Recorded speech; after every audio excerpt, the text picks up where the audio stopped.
ಹೇ ಶಾರದೆ ದಯ ಪಾಲಿಸು ಈ ಬಾಳನು ಬೆಳಕಾಗಿಸು.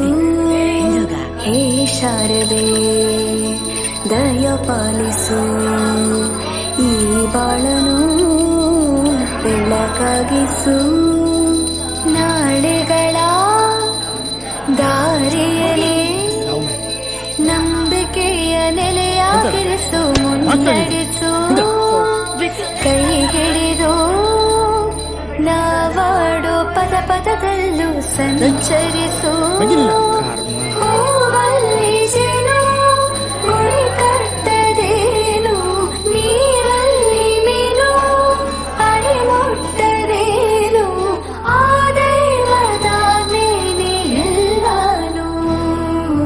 ಹೇ ಶಾರದೆ ದಯ ಪಾಲಿಸು ಈ ಬಾಳನು ಬೆಳಕಾಗಿಸು. ಹೇ ಶಾರದೆ. ಅಜ್ಜಿಯ ಮನೆಯಲ್ಲಿ ಪ್ರೀತಿಯಿಂದ ಹಲಸಿನ ಕಡುಬು, ಸೇಮೆಲ್ಲನದು ಶಾವಿಗೆ ಎಲ್ಲವೂ ಮಾಡಿಕೊಟ್ಟು ನನ್ನ ರಜಾ ದಿನಗಳು ಮೋಜಿನಿಂದ ತುಂಬಿತು. ವೆರಿ ಗುಡ್, ಕೂತ್ಕೋ.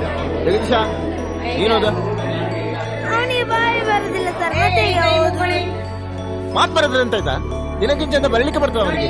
ನೀನ್ ಬರ್ತಿದ್ಯಾ? ನೀನ್ ಬರಲಿಲ್ಲ, ನೀನ್ ಅವನಿಗೆ ಮಕ್ಕರ್ ಮಾಡ್ತೀಯಲ್ಲ, ಅವೆಂತ ಬರ್ತೇನೆ. ಓದು. ರಜೆಯಲ್ಲಿ ನನ್ನ ಗೆಳೆಯರಾದ ಸತೀಶ, ಮಮ್ಮುಟ್ಟಿ ನೊಡನೆ ಬಹಳ ಚಂದದಲ್ಲಿ ದಿನಗಳನ್ನು ಕಳೆದೆನು. ಮತ್ತು ಗೆಳೆಯರಾದ ಪ್ರವೀಣನು ಚಿನ್ನಿ ದಾಂಡು ಆಟವನ್ನು ಹೇಳಿಕೊಟ್ಟನು. ಇದು ನನ್ನ ವರದಿ. ಈ ಪ್ರವೀಣ 7ನೇ ಕ್ಲಾಸ್ ಅಲ್ವನ? ಹೌದು ಸರ್, 3 ವರ್ಷದಿಂದ. ಎಂತ ಅವಸ್ಥೆ ಮಾರೆ ನಮ್ದು. ಮೊದಲ ಕ್ಲಾಸೇ ಹೊರಗೆ ಹಾಕುದಂದ್ರೆ ಇವರಿಗೆ ಮನ್ಸತ್ತು ಉಂಟು.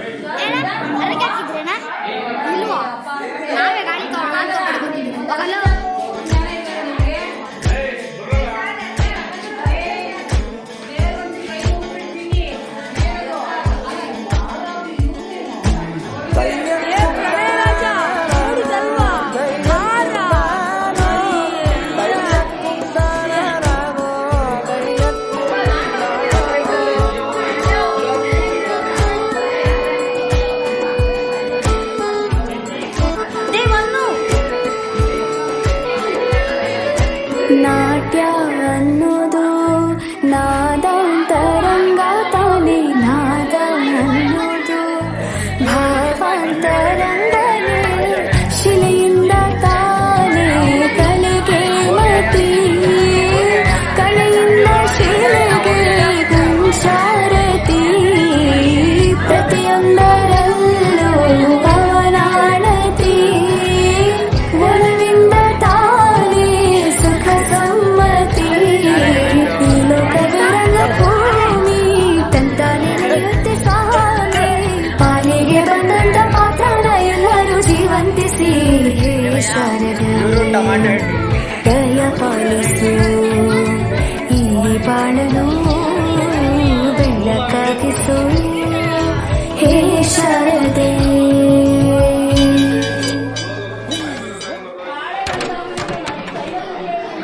ಅಣ್ಣ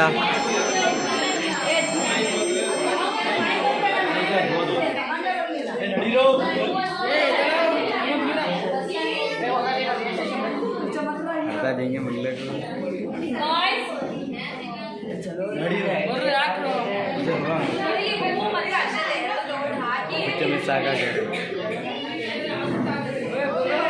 ವಿದೇಶ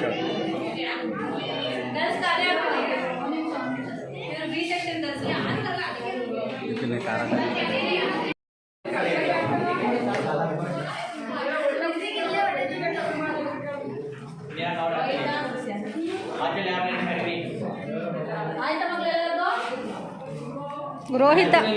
ರೋಹಿತ್ ಅಂದ್ರೆ ಆಯ್ತು.